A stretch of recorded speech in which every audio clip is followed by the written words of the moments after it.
Hello, everyone!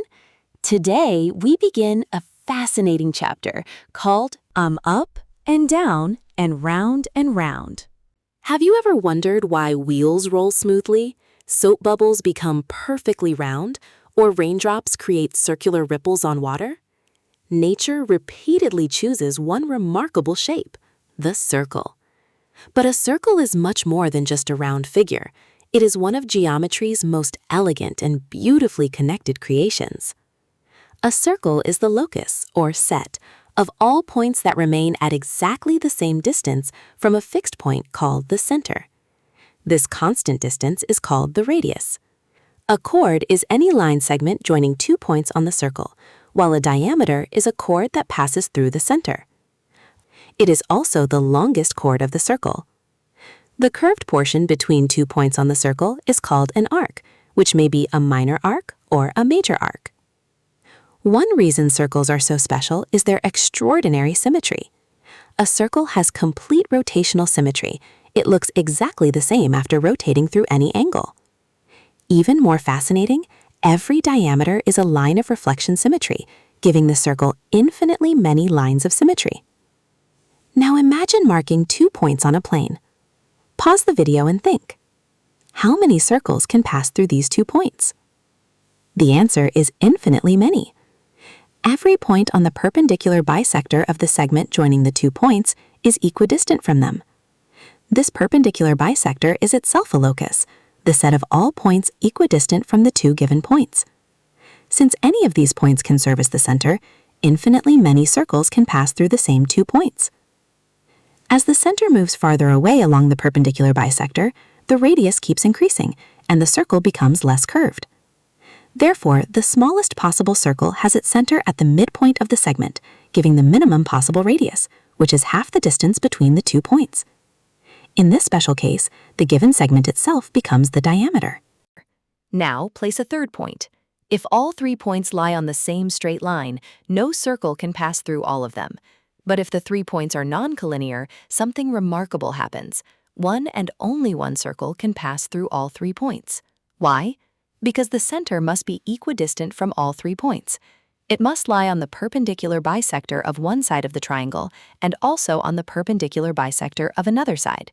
These 2 perpendicular bisectors intersect at exactly 1 point. That unique point is the circumcenter, and the circle passing through all 3 vertices is called the circumcircle. The circumcircle is said to circumscribe the triangle, while the triangle is said to be inscribed in the circle.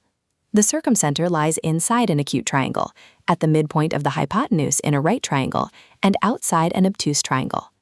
From this point onward, many of the important theorems in this chapter are built on ideas such as congruent triangles and the properties of isosceles triangles, making them the foundation of circle geometry. Before proving these theorems, notice one important fact. Whenever the center is joined to the endpoints of a chord, the 2 sides formed are radii of the same circle. Since all radii are equal, the triangle formed is always isosceles.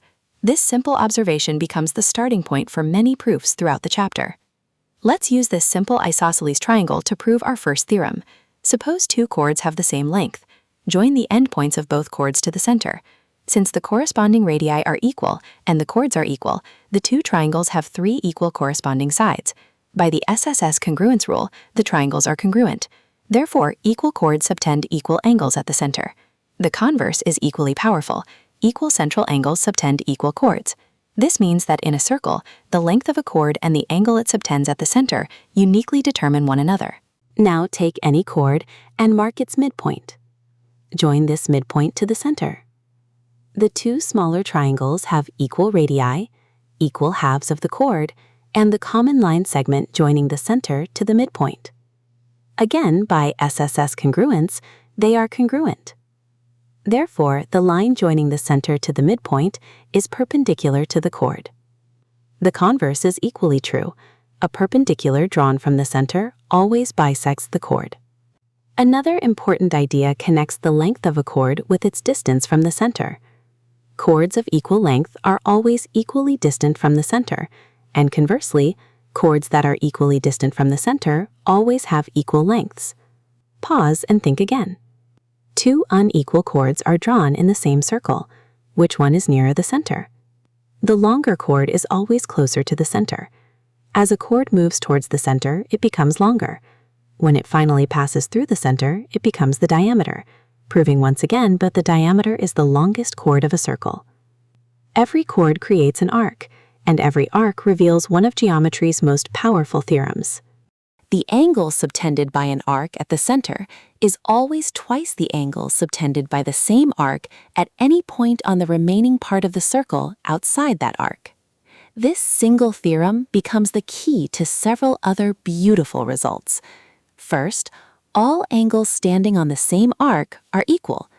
Second, because a diameter subtends a straight angle of 180 degrees at the center, every angle subtended by a diameter at the circumference is always 90 degrees. Finally, consider 4 points lying on the same circle. Such points are called concyclic points, and the formed quadrilateral is called a cyclic quadrilateral. One of its most useful properties is that its opposite angles always add up to 180 degrees. The converse is equally important. If the opposite angles of any quadrilateral are supplementary, then its 4 vertices must lie on the same circle. Notice how beautifully every theorem is connected. The definition of a circle leads to geometric constructions. Those constructions lead to congruent triangles. Congruent triangles explain the properties of chords. Chord properties reveal the geometry of arcs, and arc theorems finally unlock the secrets of concyclic points and cyclic quadrilaterals. Once these ideas become clear, you'll realize that every theorem naturally leads to the next. Instead of memorizing isolated facts, you'll simply follow the logic of geometry. That is the true beauty of circles.